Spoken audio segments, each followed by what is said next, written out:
திருச்சிற்றம்பலம். ஆடும் பரிவேல் அணி சேவல் என பாடும் பணியே பணியாயருள்வாய் தேடும் கயமா முகனை செருவில் சாடும் தனியானை சகோதரணி.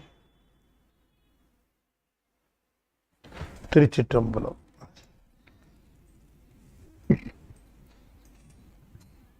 பூழியர்கோன் பொழித்த போலியர்கோன் கடல் போற்றி ஆழிமிசை கல்மிதப்பில் அணைந்தபிரான் அடிபோற்றி வாழி திருநாவலூர் வன்தொண்டர் பதம் போற்றி ஊழிமலி திருவாத ஊர திருத்தாள் போற்றி. திருச்சிற்றம்பலம். தென்னாடுடைய சிவனே போற்றி, என் நாட்டவர்க்கும் இறைவா போற்றி, ஏகம்பத்துறை எந்தாய் போற்றி, பாகம் பெண்ணு ஆனாய் போற்றி, பராய்த்துறை மேவிய பரணையை போற்றி, சிராப்பள்ளி மேவிய சிவனையை போற்றி, அண்ணாமலையமண்ணா போற்றி, கண்ணார் அமுத கடலே போற்றி, காவாய் கனகத்திரளையே போற்றி, கைலை மலையானே போற்றி போற்றி. வெற்றிவேல் முருகனுக்கு அரோகரா. திருச்சிற்றம்பலம். அண்ட சராசரங்களுக்கெல்லாம் அதிபதியாக விளங்கக்கூடிய முருகப்பெருமானுடைய ஒப்பற்ற பரங்கருணையினாலே ஞானத்திரள் சார்பாக நாம் தொடர்ந்து சிந்தித்து வருகிற தாய்மான அடிகள் அருளி செய்த பாயப்புலியில தொடர்ந்து பாடல்களை சிந்திப்பதற்கு திருவருள் கூட்டியிருக்கிறது. தாய்மானவர் சிறந்த அருளாளர், 17ஆம் நூற்றாண்டிலே திரு அவதாரம் செய்தவர். அவருடைய மிகச்சிறந்த அந்த பாடற் பகுதிகள் எல்லாம் சைவ சித்தாந்த கருவூலங்களாக விளங்குகின்றன. வேதாந்த தெளிவே சைவ சித்தாந்தம் என்பதை மிக்க அற்புதமாக நிறுவி காட்டிய நம்முடைய தாய்மானவ சுவாமிகள், தாய்மானவ அடிகள் தம்மை மூலன் மரபில் வரும் மௌனகுருவினுடைய சீடனாக தம்மை அறிமுகப்படுத்திக் கொள்ளுகிறார். ஆகையினாலே செந்தமிழ் ஆகம நூலாக விளங்குகிற திருமந்திரத்தை அருளி செய்தவர் திருமூலர். அவருடைய மாணாக்கர் வரிசையிலே வந்தவர் மௌனகுரு. அவர் தர்ம ஆதீனத்திலே உபதேசம் பெற்றவர். அவரிடம் உபதேசம் பெற்றவர் நம்முடைய தாய்மானவ அடிகள். ஆகையினாலே திருச்சிறுபுரத்திலே அப்படி மௌனகுருவிடம் உபதேசம் பெற்ற அந்த அற்புதம் நிகழ்ந்து இந்த மண்ணிற்கு எண்ணிலாத அற்புதமான சைவ சித்தாந்த கருத்துக்களை மிளிர்கின்றவாறு பாடல்களை அருளி செய்திருக்கின்றார். சுவாமியுடைய பாடல்கள் ஒரு குட்டி திருவாசகம் என்று சொல்லலாம். ஏனென்று சொன்னால் உள்ளத்தை உருக்கும் வண்ணமாக திருவாசகம் அமைவது போலவே தாய்மானவருடைய பாடல்களும் உள்ளத்தை உருக்கும் சிந்தையை தெளிவு பெறச் செய்யும். இப்படிப்பட்ட அற்புதமான பாடல் தொகுதி தான் தாய்மானவருடைய பாடல்கள். அப்படி திருச்சிறுபுரத்திலே எழுந்தருளி இருக்கக்கூடிய தாய்மானவருடைய திருக்கருணையினாலே திரு அவதாரம் செய்யப்பட்டவர் நம்முடைய சுவாமிகள். அதனாலே அதே திருநாமம் அவருக்கு வைக்கப்பெற்றது. அப்படி சிறந்த சிவநெறி குடும்பத்தில் தோன்றியவர் நம்முடைய தாய்மானவ அடிகள். அவருடைய வரலாற்றில் நம்முடைய பல்வேறு செய்திகளை நாம் பார்க்கிற பொழுது அதிலே திருச்சிறுபுரம், வேதாரண்யம், ராமநாதபுரம் போன்ற ஊர்களெல்லாம் மிகவும் சம்பந்தமுடையவனவாக விளங்குகின்றன. திருச்சிறுபுரத்திலே நாயக்க மன்னரிடம் அவர் பிரதம கணக்காளராக வேலை பார்த்த அந்த செய்தியிலிருந்து அவர் மௌனகுருவிடம் உபதேசம் பெற்று பிறகு துறவு பூண்ட அந்த செய்திகள் எல்லாம் நமக்கு தெளிவாக அவருடைய அந்த அருள் நாட்டத்தை தெளிவுபடுத்துகின்றது. அதாவது அருளாளர்கள் என்பவர்கள் நாம் நினைப்பது போல திடீரென்று உருவாகுவதில்லை. அவர்கள் அந்த பிறப்பிலே கருவிலே திருவுடையார் என்று சொல்லுவது போல அந்த உள்ளே அந்த அருள் தாகமானது அவர்களுக்குள்ளே கொஞ்சம் கொஞ்சமாக வளர்ந்து கொண்டே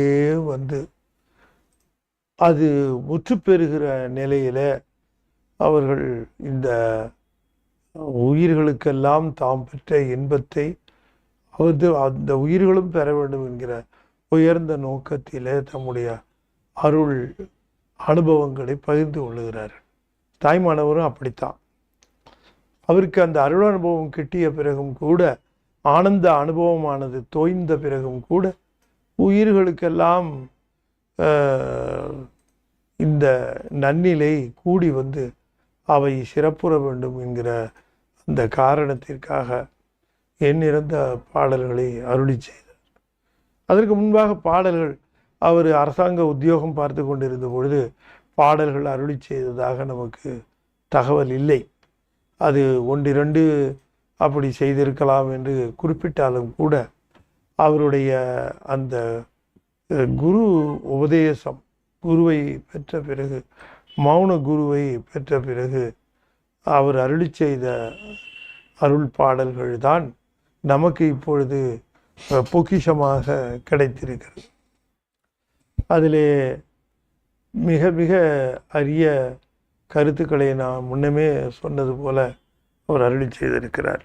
அவருடைய தொகுப்பை அங்கிங்கெனாதபடி எங்கும் பிரகாசமாய் ஆனந்த பூர்த்தியாகி அருளோடு நிறைந்தது எது என்று தொடங்குகிற அந்த பாடலோடு அந்த தொகுப்பை தொடங்கி இருக்கிறார்கள்.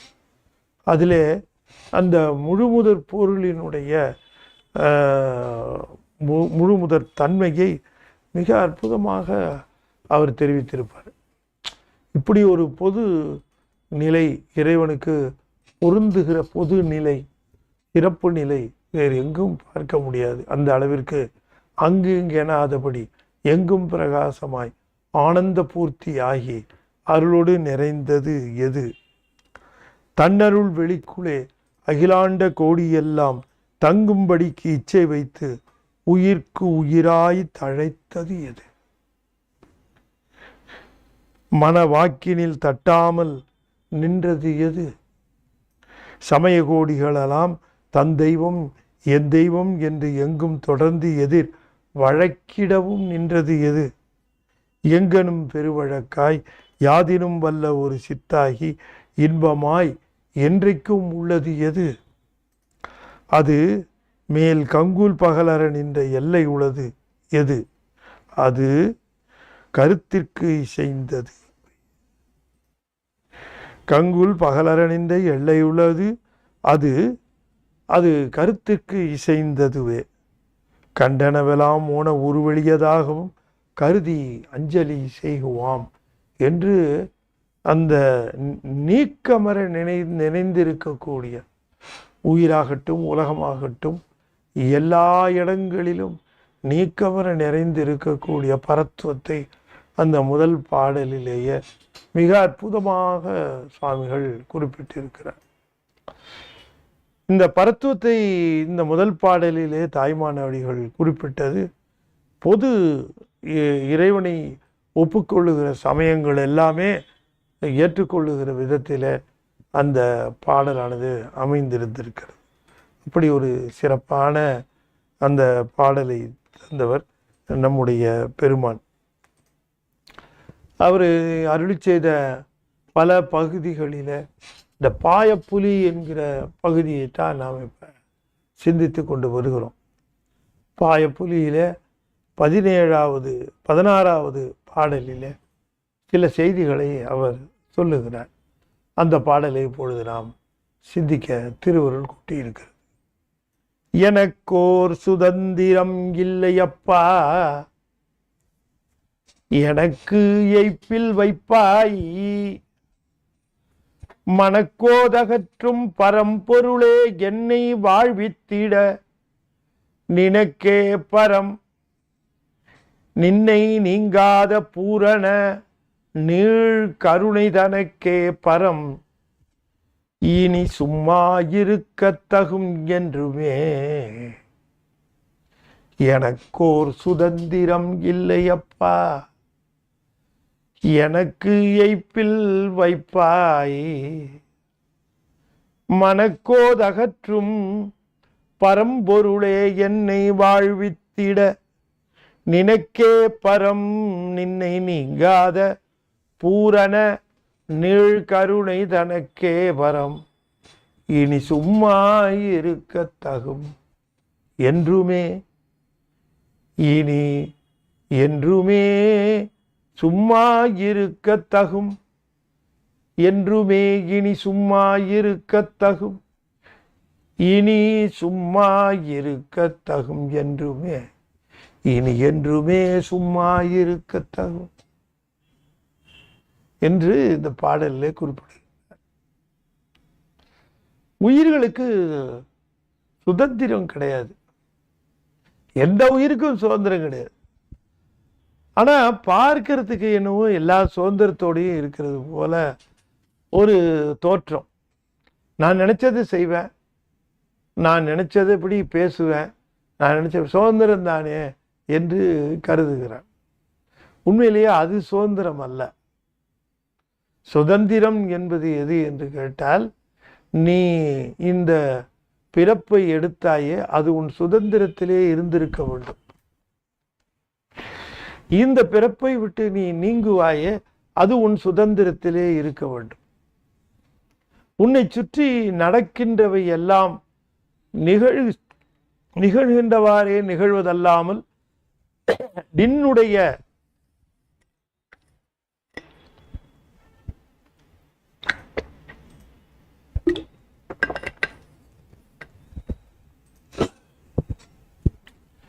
நின்னுடைய ஒரு சுதந்திரத்திலே நிகழ வேண்டும். அப்படி இல்லை. எண்ணி பார்க்கிறோம், நாம ஒரு குறிப்பிட்ட ஒரு இனத்திலேயோ அல்லது குறிப்பிட்ட குலத்திலேயோ அல்லது குறிப்பிட்ட ஒரு செல்வாக்கு உள்ள இடத்திலேயோ நமக்கு பிறப்பு வருகிறது. இதை நம்ம கேட்டு வாங்கிட்டு வந்தோமா? இந்த பிறப்பை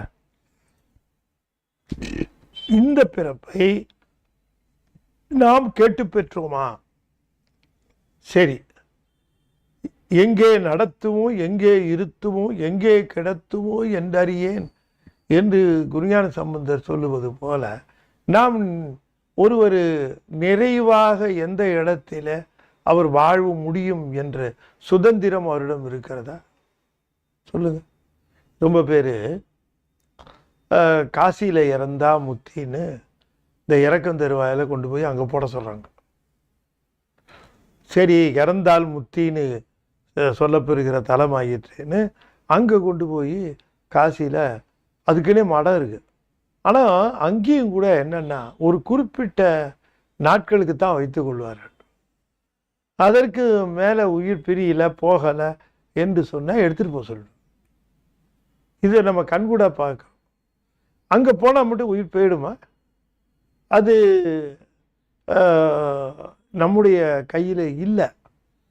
ஆகையினால சுதந்திரம் என்பது ஆன்மாவிற்கு இல்லை, உயிருக்கு இல்லை.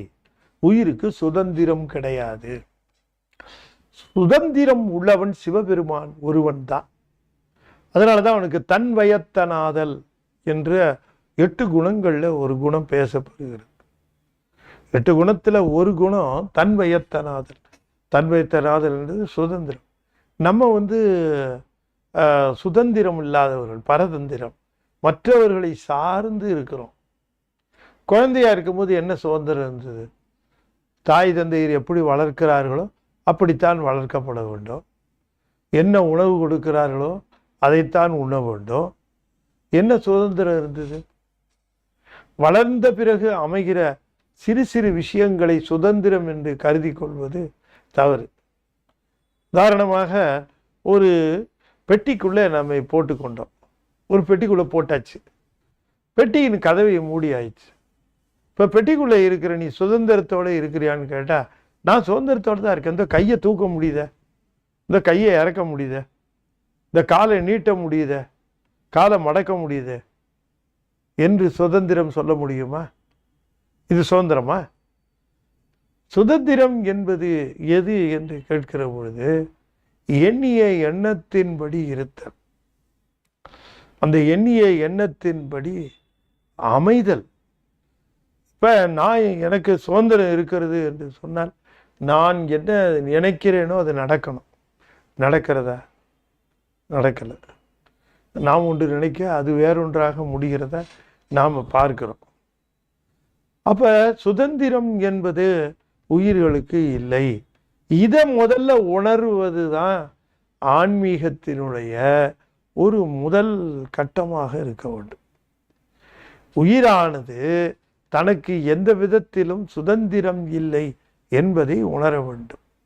அதை எடுத்தவனே சொல்லுகிறார் சுவாமி, எனக்கோர் சுதந்திரம் இல்லை அப்பா. அப்பா, என் தந்தையே, தந்தை போன்றவனாக இருக்கிறவனே, எனக்கோர் சுதந்திரம் இல்லை அப்பா. எனக்கு எந்த விதமான சுதந்திரமும் இந்த வாழ்க்கையில் இல்லை என்று நான் உணர்ந்து விட்டேன். நீ எவ்வாறு என்னுடைய வினைகளின்படி செலுத்துகிறாயோ, இப்போ மாடு வண்டியில் பூட்டிய பிறகு மாடு வண்டியை இழுத்து கொண்டு போகிறது.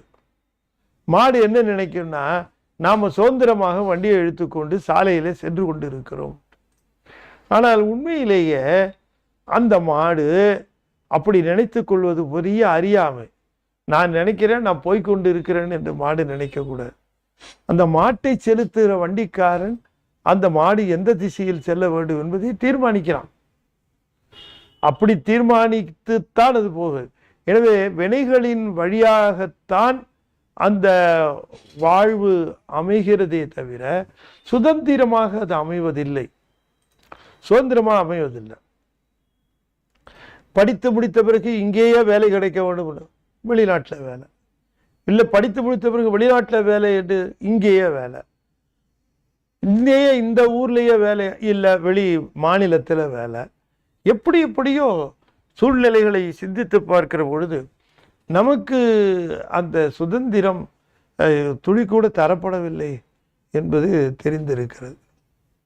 ஆகையினாலே அதை முதலிலே உணர்ந்து கொள்ள வேண்டும். ஆன்மா சுதந்திரம் அற்றது, அது சார்புடையது. சரி, சுதந்திரம் என்று சொன்னால் இப்பொழுது இந்த கண்ணை சார்ந்து இருக்கிறது, காதை சார்ந்து இருக்கிறது, நாவை சார்ந்து இருக்கிறது.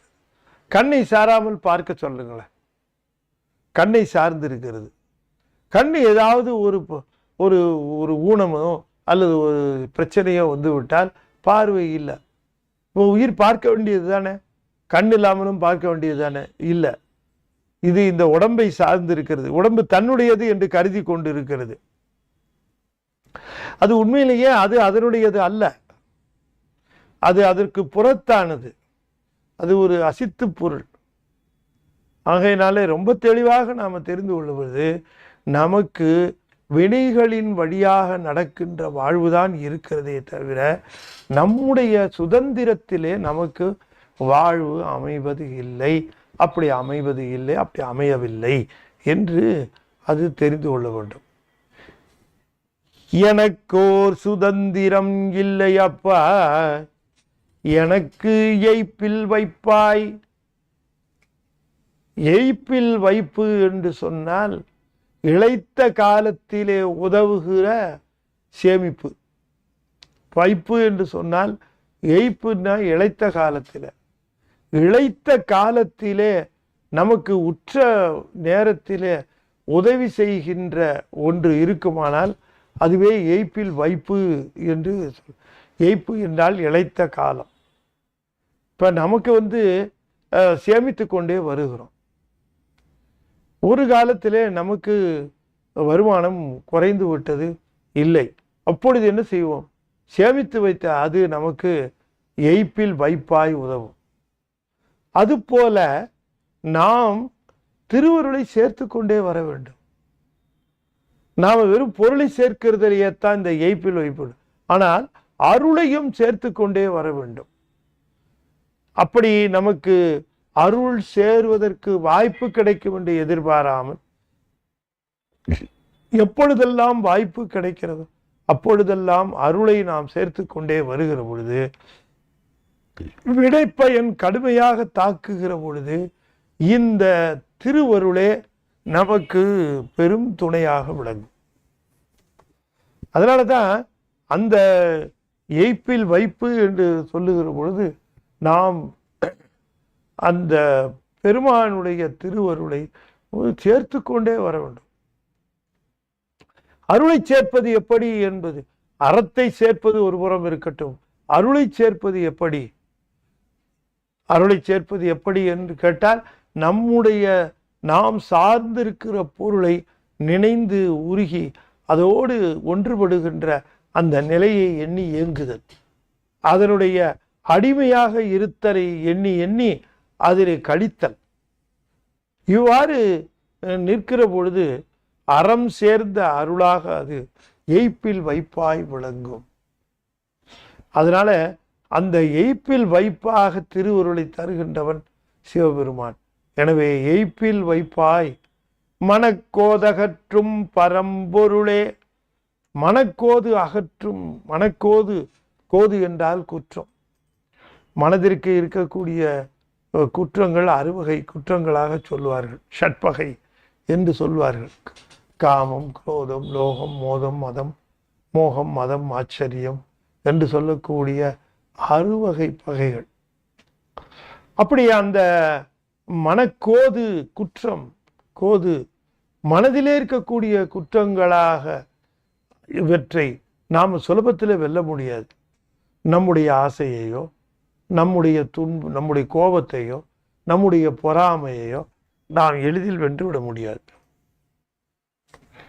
அதை வெல்லுவதற்கு ஈசனுடைய திருவருள் வேண்டும். எனவே பரம்பொருளே பரம்பொருளே மனக்கோதகற்றும் பரம்பொருளே, எய்ப்பில் வைப்பாய் மனக்கோதகற்றும் பரம்பொருளே என்று விழிக்கின்றார். மனதிலே இருக்கக்கூடிய குற்றங்களை நீக்கக்கூடிய மேலான பொருளாக விளங்கக்கூடிய பெருமானே, எய்ப்பில் வைப்பாய் விளங்குகின்ற பெருமானே, மனதிலே இருக்கக்கூடிய குற்றங்களை நீக்கக்கூடிய பரம்பொருளாக இருக்கக்கூடிய எங்கள் தலைவனே, என்னை வாழ்வித்திட நினைக்கே பரம். பெருமானே, இந்த பிறப்பை எடுத்து விட்டேன். இந்த பிறப்பிலே எதையோ வாழ்வு என்று கருதி வாழ்ந்து கொண்டிருக்கிறேன். நன்றாக வாழ்ந்தார் என்று பிறர் சொல்லுகிறார்கள். ஆனால் உண்மையிலேயே நன்றாக வாழ்ந்தார் என்று அவர் எதை நல்ல பொருளை ஈட்டினார், நல்ல பிரபஞ்ச சுகங்களை அனுபவித்தார், பிறகு நோய்வாய்ப்பட்டார், இறந்து போனார். நோய்வாய்ப்பட்டாலும் நல்லா வாழ்ந்தாரியா என்று சொல்லுவார்கள். அந்த வாழ்வா? இல்லை. இந்த பிறப்பு வாழ்வு இது ஒரு வாழ்வாக மலர்ந்தது என்றால் மீண்டும் பிறப்பு வாராத நிலைதான் இது உண்மையான வாழ்வாக அமைந்தது. எனவே வாழ்வு என்பது என்ன என்று கேட்டால், இனி மீண்டும் மானுட பிறப்போ அல்லது வேறு விதமான உயிர் பிறப்போ இங்கே பிறவாமல் பிறப்பை தவிர்ப்பதற்குரிய வாழ்வாக இது அமைய வேண்டும். அப்படி என்னை மீண்டும் பிறக்க ஒட்டாமல் உன்னுடைய திருவடியிலேயே வைத்துக் கொள்வது நினைக்கே பரம். அது உன்னுடைய கடமை என்று குறிப்பிடுகிறார். பரம் என்றால் என்னுடைய பொறுப்பு. சுவாமி, தங்களுடைய பொறுப்பு நினைக்கே பரம். எதற்கு என்னை வாழ்வித்திட நினைக்கே பரம். வாழ்வாங்கு வாழ்தல் என்று சொல்லுவது, இந்த பூமியிலே ஒருவர் வாழ்ந்தார் என்று சொன்னால் அவர் மீட்டிங்கு வாரா நெறி சொல்லுகிறார் இல்லையா? மீட்டிங்கு வாரா கள்ள புலக்குரம்பை கட்டழிக்க வல்லானே. மீட்டிங்கு வாரா நெறியை அருள்கின்றவன் இல்லையா? வேற்று விகார விடக்கூடமின் உட்கிடப்ப அற்றேனம் ஐயா அரணேவோ என்று போற்றி புகழ்ந்திருந்து பொய்கட்டு மெய்யான மீட்டிங்கு வந்து வினைப்பிறவி சாராமே. இதுதான் வாழ்வு. பெருவாழ்வு என்று இதைத்தான் சொல்வார்கள். அந்த பெருவாழ்வு கொடுக்க வேண்டியது உன் கடமை. ஏன்னா நான் உணர்ந்துட்டேன், சுதந்திரம் இல்லைன்னு உணர்ந்துட்டேன். அதை நான் பெற முடியாது. நீ தந்தாலே ஒழிய நான் பெற முடியாது. எனவே என்னை வாழ்வித்தல் என்பது நின்னுடைய பொறுப்பு. எனக்கு மீண்டும் பிறப்பு வாரா நெறியை அருள வேண்டியது உனக்கு பொறுப்பு. ஆகையினாலே அந்த பிறப்பு வருவதற்கு காரணம் மனத்தின் ஷட்பகை. எனவே அந்த ஷட்பகையை உன்னுடைய கருணை கொண்டு நீக்கி அருள வேண்டும். எமக்கு அந்த குற்றங்களை நீக்கி பெருமான் வாழ்வாங்கு வாழ்கின்ற வாழ்க்கையை மீட்டிங்கு வாரா நெறியை எனக்கு தர வேண்டும். அது உன்னுடைய பொறுப்பு. ஏனென்று சொன்னால் ஈசனுக்கு அது பொறுப்பாக சொல்ல வேண்டும் என்று சொன்னால் அது உன் கடமை. ஏன்னா சார்ந்தாரை காத்தல் தலைவர் கடன், சித்தியாரில் சொல்லுவார். சார்ந்தாரை காத்தல் தலைவர் கடன். இது உலகத்தில் எல்லாரும் தன்னை சார்த்தா. இப்போ தக்கன் சாபம் விட்டுட்டான். யாருக்கு? சந்திரனுக்கு. தேய்ந்து போக கடை. கொஞ்சம் கொஞ்சமாக ஒவ்வொரு கலையாக தேய்கிறான். யார்கிட்டயோ போகிறான். யாரை சார்ந்தும் அவனுக்கு விடுதலை கிடைக்கல. எல்லாரும் பயப்படுகிறார். நீ இங்கிருந்து போய்விடு என்று சொல்லுகிறார்கள். எங்களுக்கு உன்னாலே ஆபத்து வந்து விடும் என்றார்கள். தக்கனுடைய தந்தையாக விளங்கக்கூடிய பிரமனிடம் போய் முறையிடுகிறான். பிரமனும் சேர்த்துக்கல. பிரமனுக்கு தந்தையாக இருக்கக்கூடிய திருமாலிடம் போய் சொல்லுகிறார். ஒன்று வேலைக்காக. கடைசியில சிவபெருமானிடம் போய் சார்ந்தான். இப்ப பாருங்க, அந்த சார்ந்த உடனேயே சுவாமி மற்றவங்களுக்கு அந்த அடைக்கலம் தருகின்ற அந்த பண்பு இல்லை. அடைக்கலம் தருகின்ற பண்பு மற்றவருக்கு இல்லை. ஏன்னா அடைக்கலம் தர வேண்டும் என்றால் 2 விஷயங்கள் மிக மிக முக்கியம். ஒன்று, அடைக்கலம் தருகின்றவருக்கு கருணை அதிகமாக இருக்க வேண்டும். எண்ணில்லாத கருணை இருக்க வேண்டும். 2வது, அடைக்கலம் தருகின்றவருக்கு எண்ணில்லாத ஆற்றல் இருக்க வேண்டும். இந்த 2ம் இல்லைன்னா ஒருத்தர் எப்படி அடைக்கலம் தருவார்? யோசனை பண்ணி பாருங்க. இப்போ நாம் ஒருத்தர் போய் அடைக்கலம் சேருகிறோம்னா அவர் ஆற்றல் மிக்கவராக இருக்க வேண்டும். அதே நேரத்தில் ஆற்றல் உடையவராக இருந்தாலும் அடைக்கலம் தருவதற்குரிய கருணை உடையவராக இருக்கணும். சந்திரன் வந்தவனையே சுவாமி கேட்டிருக்கலாமே, நீ ஏன் முன்னாலேயே வரல? இவ்வளோ 16 கலையில் ஒரு கலை மிஞ்சி இருக்குது, எல்லாம் தேஞ்சு போய் வந்திருக்கிறிய, இப்பயே வந்த ஒரு கலையோட கேட்டிருக்கலாமில்ல? எங்கே போயிருந்த இத்தனை நாள்? இப்போதான் தெரிஞ்சேனா உனக்கு? எல்லாம் கேட்போம் நம்ம. ஆனால் சிவபெருமான் கேட்கல. அப்படி வந்த உடனேயே ஆட்கொண்டார். காரணம் என்னன்னு கேட்டால், அவர்கிட்ட வலிமை இருந்தது, ஆற்றல் இருந்தது, அதே நேரத்தில் கருணை இருந்தது. ஆற்றல் இருக்கலாம், ஆனால் கருணை இல்லைன்னா சேர்த்துக்க மாட்டார். கருணை இருக்கலாம், ஆற்றல் இல்லைன்னா ஐயோ பாவன்னு பரிதாபப்படலாம். ஆற்றல் இருக்கணுமே. 2ம் உடையவன் சிவபெருமான்.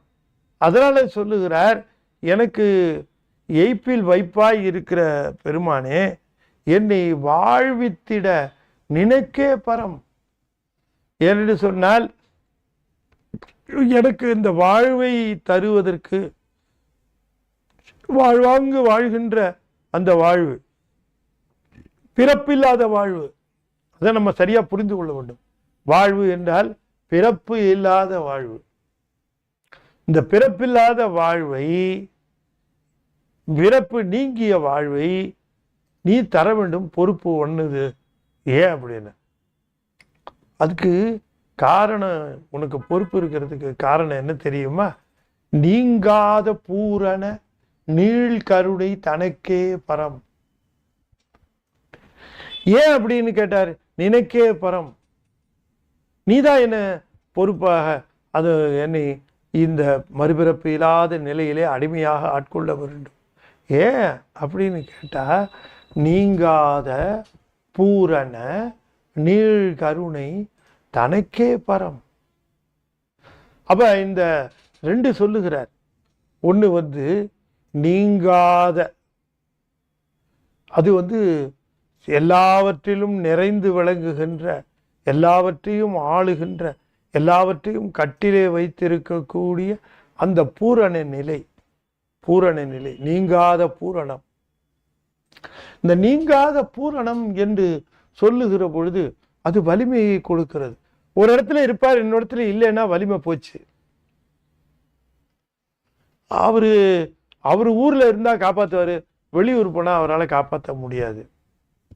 அவருடைய இடத்துக்கு போயிட்டா காப்பாத்துவாரு, வேற இடத்துக்கு போனா காப்பாற்ற முடியும். அப்படி இல்லை, இவர் நீங்காத பூரணம்.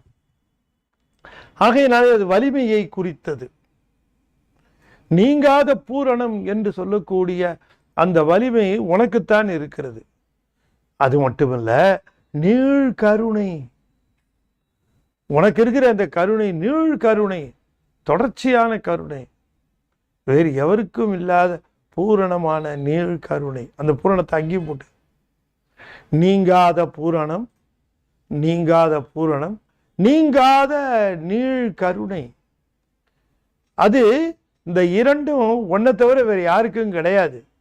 நீங்காத நீள் கருணை, நீங்காத பூரணம், இந்த இரண்டும் இருக்கிறதுனால நினைக்கே பரம். இந்த கருணை தனக்கே பரம்னாரு. உனக்கே பொறுப்புன்னு முதல்ல சொன்னார். வாழ்வித்திட நினைக்கே பரம்னாரு. அது உனக்கு தான் அது பொறுப்புனாரு. ஏன் பொறுப்பு அப்படின்னு கேட்கிறாரு. ஏன் நான் பொறுப்பு அப்படி? ஆமா, உனக்கு தான் வல்லமை இருக்கிறது, கருணையும் இருக்கிறது, அதுக்கு தான் அந்த பொறுப்பு. உன்னை தவிர வேற யாருக்கு காப்பாற்ற முடியும்? யாரால பிறப்பை நீக்க முடியும்? பிறப்பிலியாகிய நீதானே பிறப்பை நீக்க முடியும், வேற யாரால செய்ய முடியும்? எனவே நீங்காத பூரண நீள் கருணை தனக்கே என்று சொல்லுவதில் அவர் அந்த அடைக்கலம் தருவதற்குரிய அந்த தகுதிகள் சிவபெருமான் ஒருவனுக்கே உண்டு. அதனால நின்னை நீங்காத பூரண நீள் கருணை இருக்கிறதே, அது தனக்கே பரம். அதுதான் அது பொறுப்பு, அதுதான் கடமை. உன்னுடைய கருணை என்னை காப்பது கடமை, உன்னுடைய சர்வ வல்லமை என்னை காப்பது கடமை, என்னை வாழ்வித்திடல் நின் கடமை என்று அது சொல்லுகிறார். அப்ப என்னை வாழ்வித்திட நினைக்கே பரம். என்ன காரணம் என்று சொன்னால் எனக்கு அது தெரியும். நின்னை நீங்காத, உன்னை விட்டு எப்பொழுதும் பிரியாத கருணை சிவபெருமானை விட்டு எப்பொழுதும் பிரியாது. அதனாலதான் திருவருள் என்று அதனை சொல்வார்கள். அவரு சுதந்திரம் உடையவர், சர்வ சுதந்திரம் உடையவர், தன்வயத்தனாதல் உடையவர். அதை மேலேயே சொல்லிட்டார். நீங்காத பூரண நீள் கருணை தனக்கே பரம், அதற்குத்தான் அந்த பொறுப்பு. நின்னை நீங்காத பூரண நீள் கருணை தனக்கே பரம். அதனால தான் நினைக்கே பரம் என்று சொன்னேன். உன்னை விட்டு நீங்காமல் இருக்கக்கூடிய நின்னை நீங்காத பூரண நீள் கருணை தனக்கே பரம். அதுக்கு பொறுப்பு. அந்த கருணைக்கு என்ன பொறுப்புன்னா, எனக்கு வாழ்வித்திடல் வேண்டும் என்னை என்று சொன்னார். சரி, என் பொறுப்பு இது, நீ என்ன பண்ண போற? என் பொறுப்பு உன்னை வாழ்வித்திடல். சரி, உன் பொறுப்பு என்ன? எனக்கு சுதந்திரமே கிடையாது, எனக்கு ஒன்றும். இனி சும்மா இருக்க தகும் என்றுமே. நான் சும்மா இருப்பேன் என்றுமே. இனி எக்காலமும் தனக்கென்ன ஒரு செயலிலா ஏழை நீ இருந்துட்டு. அதைத்தான் சொன்னார். உபதேசம் கொடுக்கிற பொழுது மௌன குரு தனக்கு சொன்னதாக சாமிகள் சொல்லுவார். எக்காலமும் தனக்கென்ன ஒரு செயலிலா ஏழை நீ என்று இருந்துட்டு. அப்படி வந்துதான் என்னை நீ ஆட்கொண்டாய், உபதேசம் செய்தாய். மௌனியாய் வந்து கை ஏற்று நமது என்ற அன்றே, உடல் பொருள் ஆவி எல்லாமே நமது என்ற அன்றே, பொய்க்கால தேசமும் பொய்ப்பொருளில் வாஞ்சையும் பொய் மெய்யெண்ணலும் இல்லை.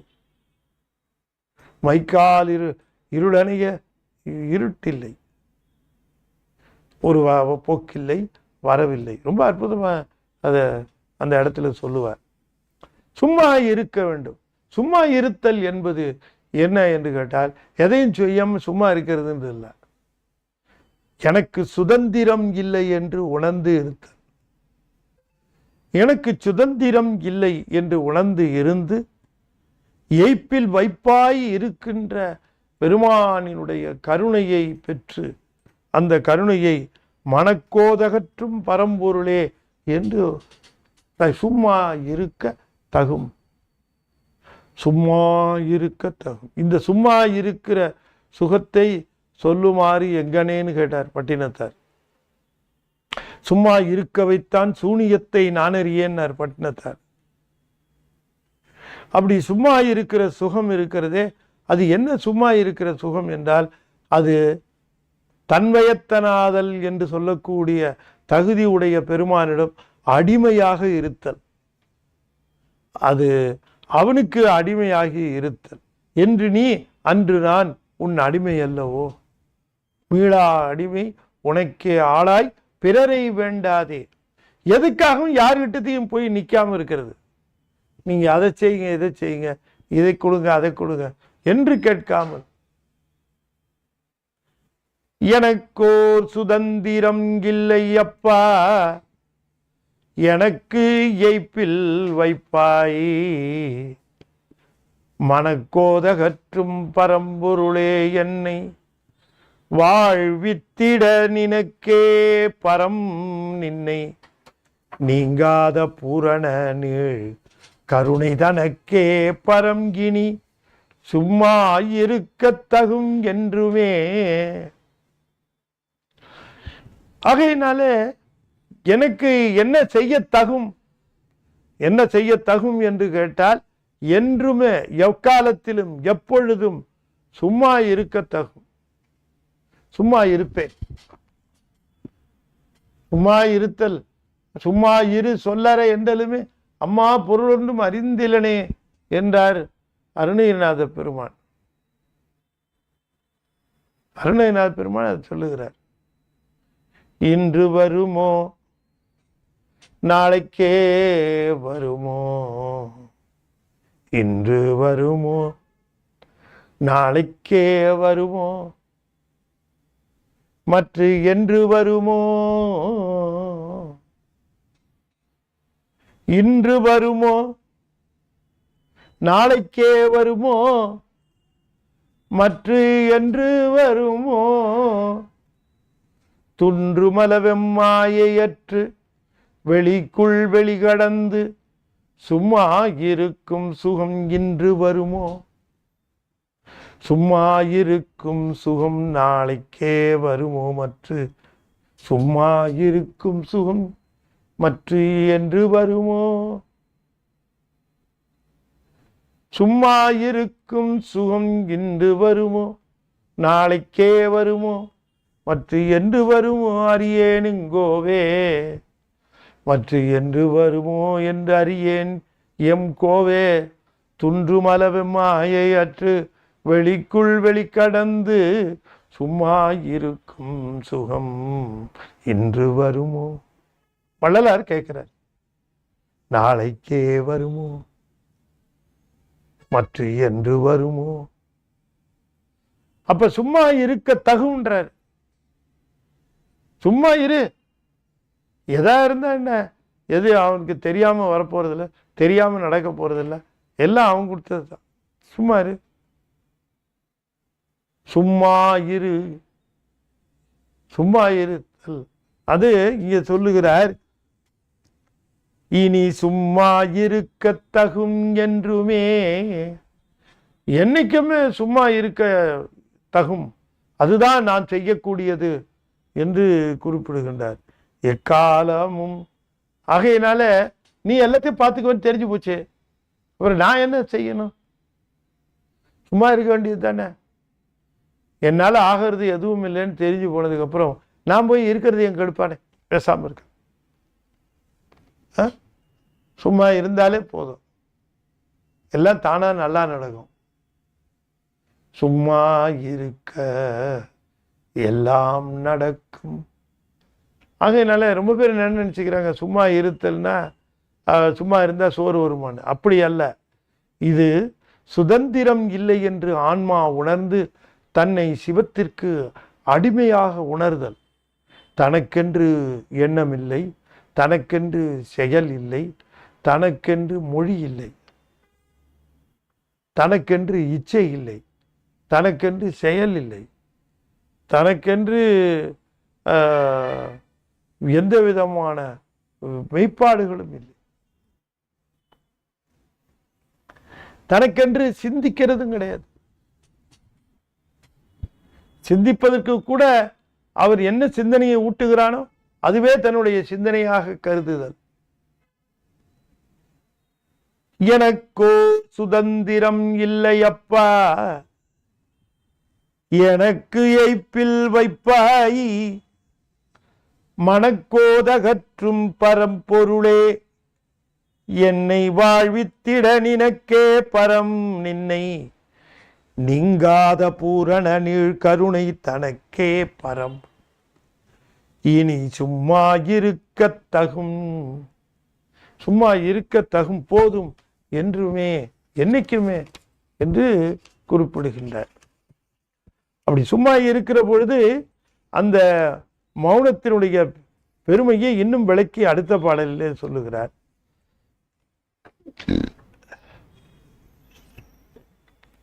இடம் பெருவீடு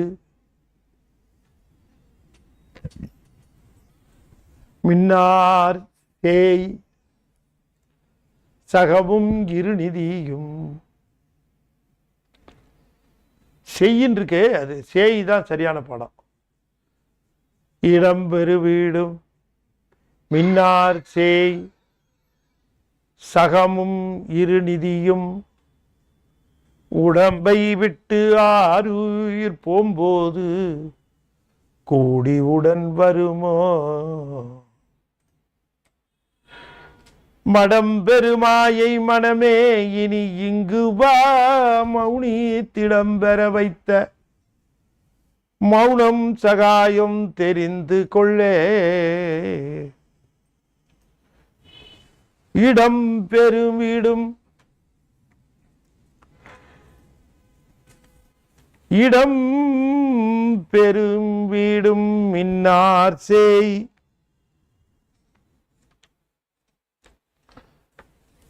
சேய்னா குழந்தை. இடம் பெரும் வீடும்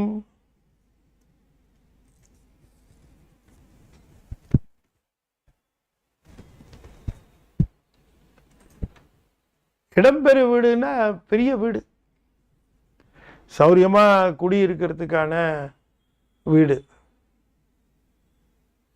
அது இடம் அகன்ற வீடு. சின்னதா இருந்தா கூட பெரிய வீடு வேணும். பெரிய வீடு, மிகப்பெரிய வீடு. முன்னால பங்கு, முன்னால தோட்டம், அதுக்கப்புறம் முன்னால போர்ட்டிகோ, ஹாலு, ரூம்ஸு, கிச்சனு, மாடி.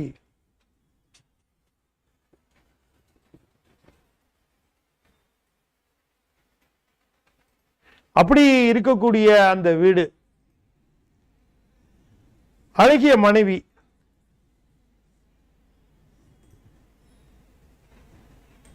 மின்னார், மின்னார்னா மனைவி, சேய் குழந்தைகள், சகமும் சுற்றத்தார், இருநிதியும், நல்ல விளை நிலமா, 20 ஏக்கரா தஞ்சாவூர்ல, கிணறு, 3 போகம், நல்ல ஷேரு, ஃபிக்ஸட் டெபாசிட், ஏகப்பட்ட டெபாசிட்ஸ், கையில் கேஷு, பேங்க்ல எஃப்டிஸு, இருநிதி.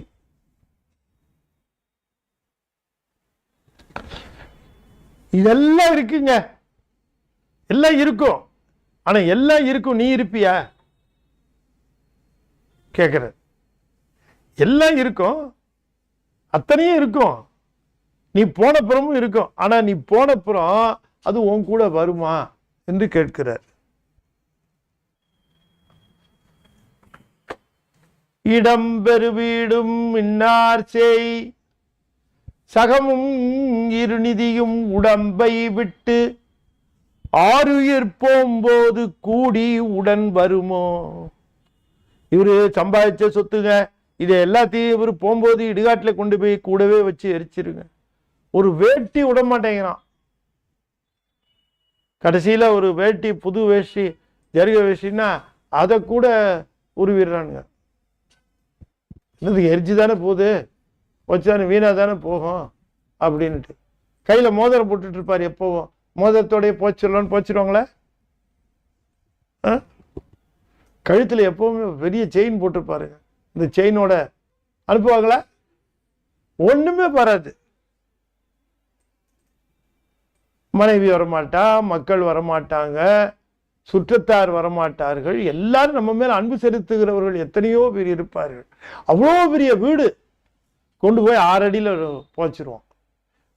அந்த வீடு கட்டுறதுக்கு பட்ட பாடு, அவ்வளவு பணம் சம்பாதிச்சு ராப்பகலாக உழைச்சி, மேஸ்திரிகிட்ட சண்டை, சித்தாள்கிட்ட சண்டை, அவங்ககிட்ட சண்டை, இவங்ககிட்ட சண்டை, பிளம்பர்கிட்ட சண்டை, எலக்ட்ரிஷியன்கிட்ட சண்டை, எல்லாம் சண்டையாக போட்டு அந்த வீட்டை அவ்வளோ தூரம் போட்டு பணத்தை கொட்டி மரத்தை பர்மாவிலேருந்து வரவழைச்சி எல்லாம் சிறப்பாக வீடு கட்டி உயர்ந்த பொருள்களை கொண்டு கட்டி எல்லா ரூமுக்கும் ஏசி, சென்ட்ரல் ஏசி போட்டு எல்லாம் சரி.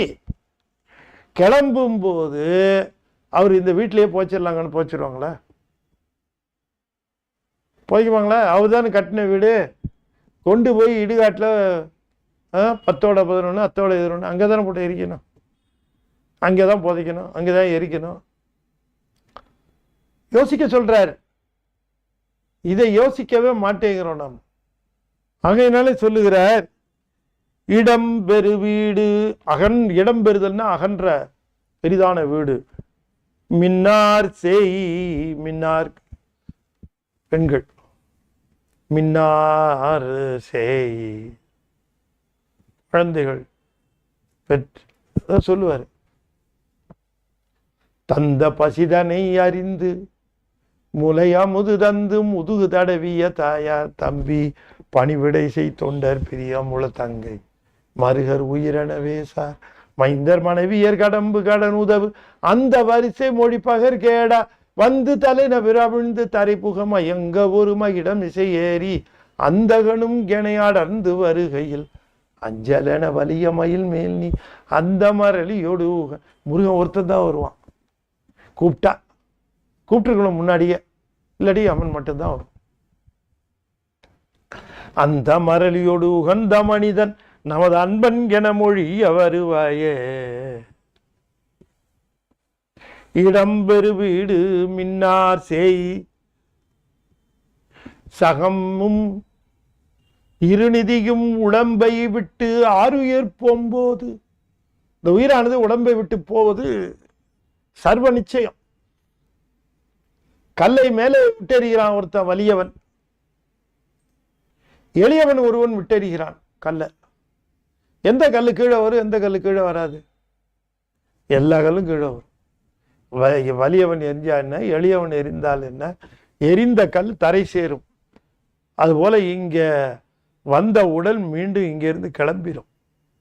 உடம்பை விட்டு ஆறுயிர் போம்போது இடம்பெறுவோடு கூடி வருமோ, வீடும் உடன் வருமோ, மின்னார் கூடி உடன் வருமோ, சேய் உடன் வருமோ, சகமும் உடன் வருமோ, இருநிதியும் கூடி உடன் வருமோ, உடன் வருமோ, வீடும் உடன் வருமோ, சேய் உடன் வருமோ, சகம் உடன் வருமோ, இருநீதி உடன் வருமோ, கூடி உடன் வரும். எல்லாம் சேர்ந்து வருமா? வராது. மடம் பெருமாயை மனமே, மனமே இதையெல்லாம் நிரந்தரன் இதுக்கு பின்னாடியே தெரிஞ்சிட்டு இருக்கிறிய, இதிலேயே லயித்து கொண்டு இருக்கிறாய, இதனையே சிந்தித்து கொண்டு இருக்கிறாய, மடமான அறியாமையை தோற்றுவிக்கின்ற மாயையிலே தோன்றிய கருவியாக இருக்கக்கூடிய மனமே, இனி இங்கு வா. பாக்ய சொல்ற ஒன்று கேளு. நீ இதுங்க பின்னாடியே சுத்திட்டு இருந்தது போதும். அதுக்கு பின்னாடி நீ சுத்துறது இல்லாம என்னையும் கையை பிடிச்சி இழுத்துக்கிட்டு போய் சுத்த வைக்கிற. நீ சுத்துறது இல்லாம என்னையும் சுத்த வைக்கிற. இங்க வா, நான் சொல்றேன், கொஞ்சம் கேளு. இதை ஒரு நிமிஷம் கேளு. இங்கு வா மனமே, இனி இங்கு வா மனமே, இனி இங்கு வா. மடம் பெருமாயை மனமே. மடம் என்றால் அறியாமை, மாயை அசித்து, அது அறிவற்ற பொருள். மாயையிலிருந்து தோன்றிய கருவிகள் அந்த கரணங்கள்.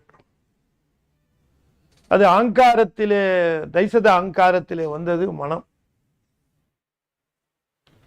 அந்த ஆங்காரத்திலே தோன்றிய இந்த மனம் அசித்து, அது மடம்பெரு மாயை என்று குறிப்பிடுகின்றார். அறியாமையோட தோன்றியது அறியாமையைத்தான் தோற்றுவிக்கும்.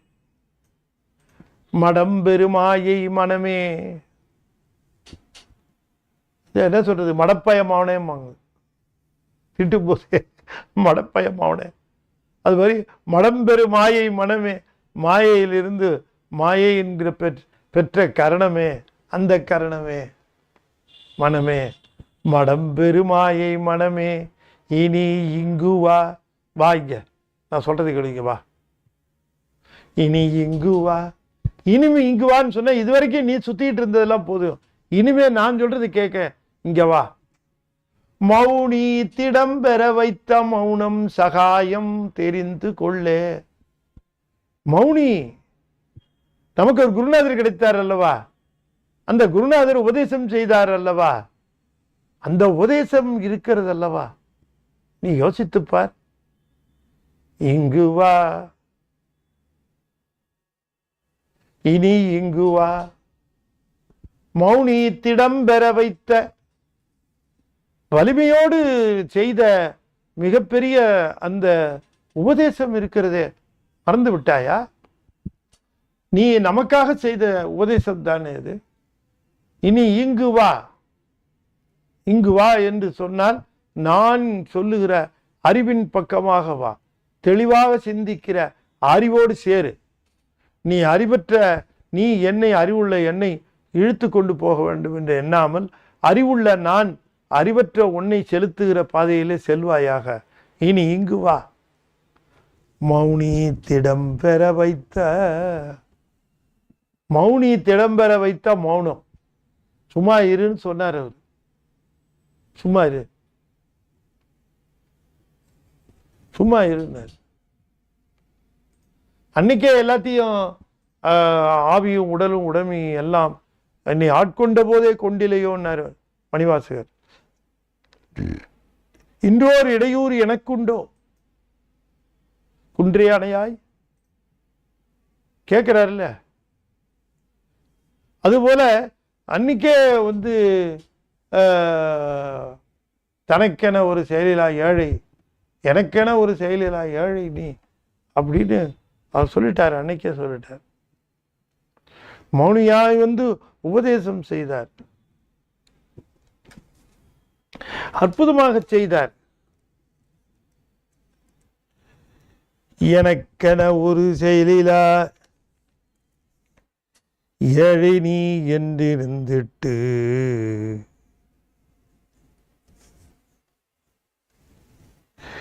எனக்கென ஒரு செயலிலா ஏழை நீ என்றிருந்திட்டு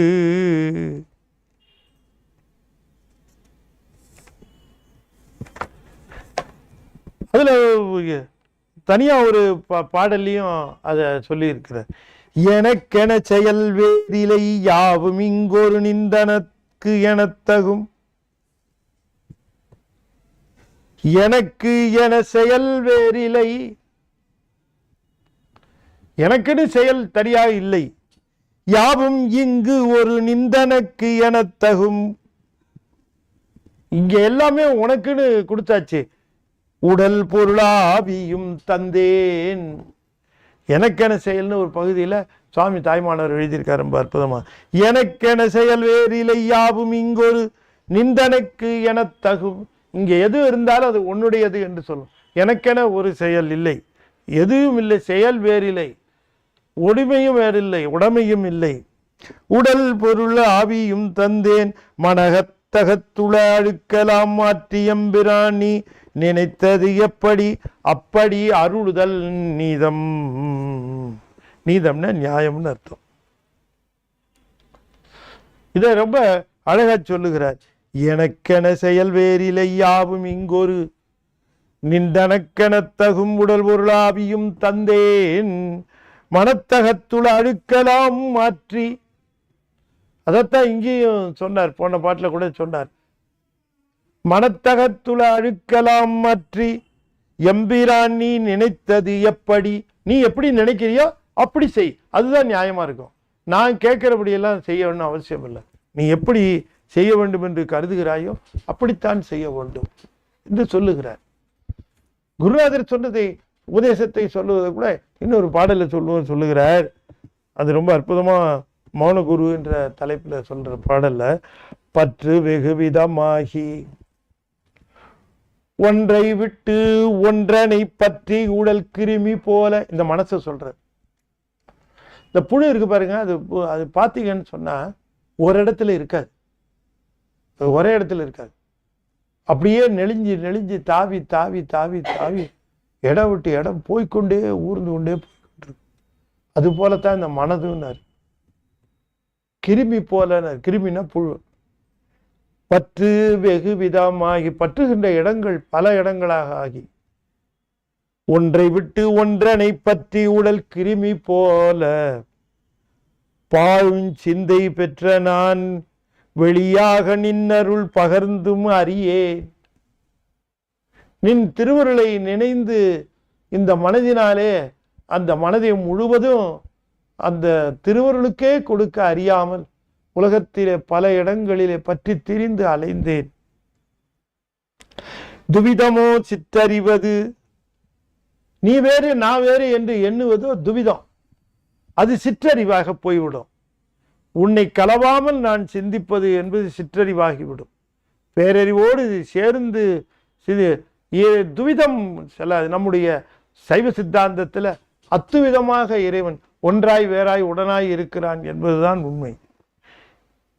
அன்றியும் எவரேனும் ஒரு மொழி திடுக்கென்று உரைத்த போது, யாராவது ஒருவர் எதையாவது சொல்லிவிட்டார்கள் என்றால் அதற்காக சிந்தித்து பொறுமை காத்து அதனுடைய பதில் என்ன என்று பார்த்து அதற்கு தக்கவாறு நடக்காமல் அவசரப்பட்டு செவியே மனமாக பறை அறைவது போல அறைந்து, சிற்றர் எவரேனும் ஒரு மொழி திடுக்கென்று உரைத்த போது சிந்தை செவியாகவே பறை அறைய உதர வெந்தி நெஞ்சம் அளவளாவ, அடி வயிற்றிலிருந்து கோபம் பொங்கிக் கொண்டு எழுந்து அவர்களை அதுக்கு என்ன பதில் என்று கூட யோசித்து பார்க்காமல் உற்று உணர உணர்வற்று யோசித்து பார்த்து செய்திகளை அறிந்து கொள்ளும் ஒரு திறம் இல்லாமல் உளறி கிடப்பேன். அப்படி இருக்கிற நான் சைவ சித்தாந்தத்தினுடைய நெறியிலே நின்று எவ்வாறு நான் சித்தாந்த முத்தியை அடைவது, அதற்கு தேவையான இருவினை ஒப்பு எனக்கு எப்படி வருவது கேட்கிறார்.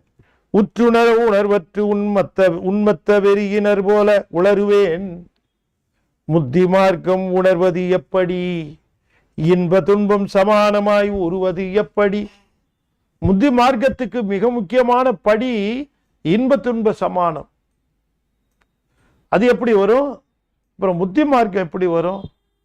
இப்படி ஒரு பொறுமை இல்லாமல் எதையும் ஆழ்ந்து சிந்தித்து உணர்வதில்லாமல் அத்துவிதமாக இருக்கிறோம் என்பதை உணராமல், சிவம் நம்மை விட்டு பிரியாமல் இருக்கிறது என்பதை உணராமல் சித்தாந்த முத்தி நெறியிலே நிற்பது, இப்படியெல்லாம் குற்றங்குறைகள் இருந்தாலும் ஒன்னே ஒன்று இருக்குன்னார். என்னன்னு கேட்டார், உருவது எப்படி ஆயினும் மற்றெனக்கு ஐயனி சொன்ன ஒரு வார்த்தை, மற்ற எனக்கு ஐய என் குருநாத பெருமானே, மற்ற எனக்கு ஐய நீ சொன்ன ஒரு வார்த்தையினை, நீ ஒரு வார்த்தை சொன்ன உபதேசம் பண்ணுகிற பொழுது அது மலை இலக்கு.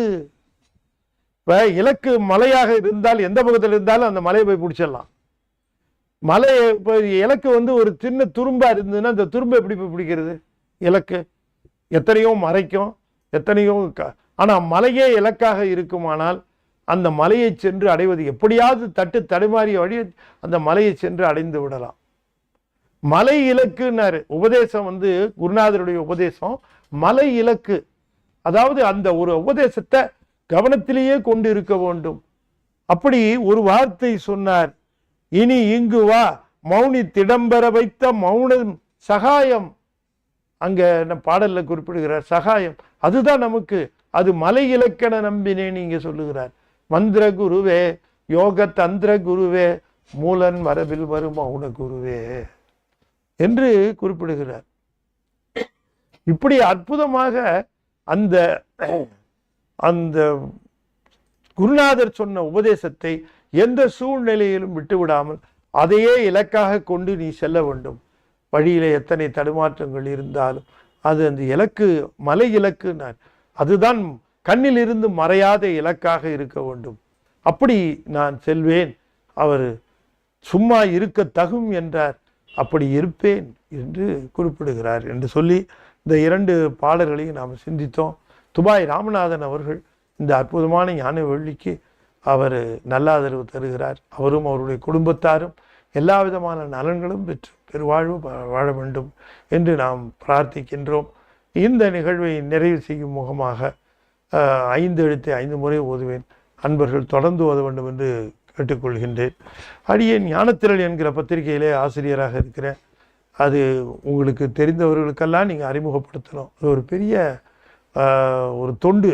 திருமுறையை ஒருவருக்கு தெரிவிப்பது என்பது தொண்டு. அந்த தொண்டை நீங்கள் செய்ய வேண்டும்.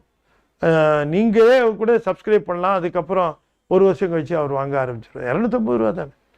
அதை நீங்கள் உறவினர்கள், நண்பர்கள் இவர்களுக்கு அறிமுகப்படுத்த வேண்டும் என்று கேட்டுக்கொண்டு, அதில் வருகிற கட்டுரைகளுக்கு உங்களால் நல்ல ஆதரவு தர முடியும் என்றாலும் தரலாம் என்று சொல்லி இந்த அளவில் பூர்த்தி செய்து, அடியேன் பேசிய யூஎஸ்பி திருஞான சம்பந்தர், திருநாவுக்கரசர், சுந்தரர் இருக்குது. எல்லா பாடல்களுக்கும் விளக்கம் சொல்லி இருக்கிறேன். வேணுங்கிறவர்கள் அதை பெற்றுக்கொண்டு பயனடையலாம். ஞான குழந்தை ஆங்கிலத்தில் இருக்க உங்கள் குழந்தைங்களுக்கு வாங்கி கொடுங்க. படக்கதை ரொம்ப பிரியமாக படிக்குங்க. அது நல்ல ஒழுக்கம் வரும், ஞானம் வரும் என்று சொல்லி இந்த அளவில் நிறைவு செய்து இப்பொழுது 5 எழுத்தை 5 முறை ஓதுவேன். அன்பர்கள் தொடர்ந்து ஓத வேண்டும் என்று திருவடி பணிந்து வேண்டிக் கொள்ளும்.